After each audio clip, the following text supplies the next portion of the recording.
So, John, how do you use the Feldenkrais method in terms of learning music in this more, in a way that's less as a body modality and more as a learning modality?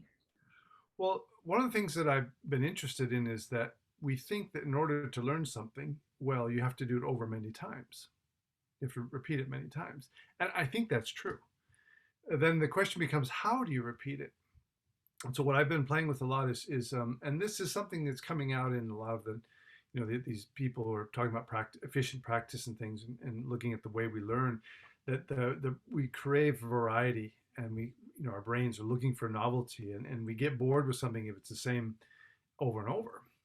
So um, how do you reconcile this? Well, I've been doing an experiment. I've been working on a very classical piece, well, actually Baroque piece, Telemann flute fantasy, and it's challenging to play on the trombone, as even more so than the flute. But I've been playing it with really playing around with it. Like sometimes I'll play it in a jazz style.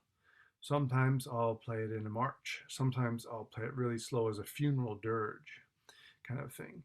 And I found that when I go back to trying to play it the way I think it should be played, or that I want to play it, in more classical type interpretation, I've gotten better without doing, those passages that I have trouble with 100 times over kind of thing. Mm. And it's funny, Feldenkrais said, do it badly many times. And to a musician, that can sound horrible. Oh God, I can't do it badly. They're trying to make it better. But I think what we can take from that is that do it differently many times. Mm. And it doesn't mean that you do it sloppily. So if I'm playing it as a march, I'm trying to play it as a really good march. Mhm. Mhm. And if I'm playing the eighth notes in triplets rather than or dotted, they do these dotted patterns and those kind of things in triplets. I try to do it as well as I can. Mm. I've somehow doing different rhythms, different styles helps me ingrain what I'm supposed to play, and it's a Mm. lot more fun to practice. I Mm. had a kind of an epiphany once. I was in one of these classes on how to practice, and they were doing, do it with dotted rhythms and change up the rhythms and that kind of thing. And I thought, it makes sense because it changes where you have to be fast, where you have to be slow, but it's like learning the territory in it from a different perspective. So if you think of that, the run, that whatever you're playing is a path you have to go through. You might be, if you I thought thinking if you're walking to work, you might, instead of just looking straight ahead, and so I got to get to work, you say, oh, there's a flower pot up on the balcony there, or someone has a peace flag up there, or whatever.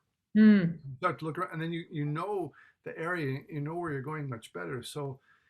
That so by doing things in different ways, whether it's making mistakes or playing exaggerating things, you kind of learn. It's like you have your your knowledge of what you're doing is this big, and you have to go here. Whereas if you just do the same thing over and over again, you're always going down this path. Mm. And Mm. if you fall off that path, or get off because maybe you're playing with a pianist and they speed up or slow down, or you someone so someone's telephone goes off in the audience, and you're on this narrow path, and you've got to stay there.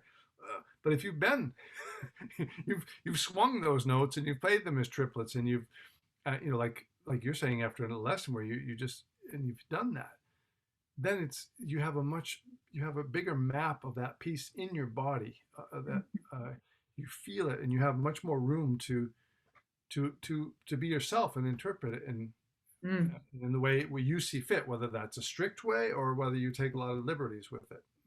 Oh, that's beautiful. I think what you just said too is so interesting in terms of stage performance anxiety. That when you are stuck in this little zone here, and something derails you from it, and you've never experienced the music derailed, you've only done it your one way and not 50 different ways, then your body has to panic on some level. It has to go through that fight or flight response system.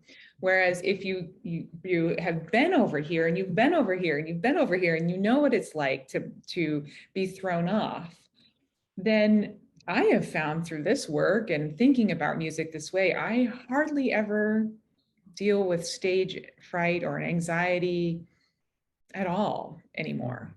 It just doesn't exist. Um, and things don't always go the way I think or the way I'd like them to, but I'm always able to bring myself to the situation. Mm, Um, so we're definitely going to touch on that in our 100 days and give you some, the audience, some really great ways to experience, I think, all of these concepts. I'm absolutely. excited. Me too. A good one.